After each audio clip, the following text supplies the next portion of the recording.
భక్తిహీనత రక్తహీనతతో సమానం.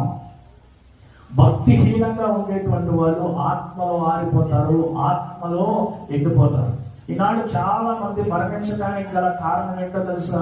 వారి యొక్క వయస్సు 40 సంవత్సరాలు, 30 సంవత్సరాలు, 20 సంవత్సరాలు, 25 సంవత్సరాలు, కనీసం వివాహము కానకుండగానే చాలా మంది మరణించడానికి ప్రధానమైన కారణం ఏంటి అంటే వారి యొక్క త్రాగుడు జీవితమును బట్టే.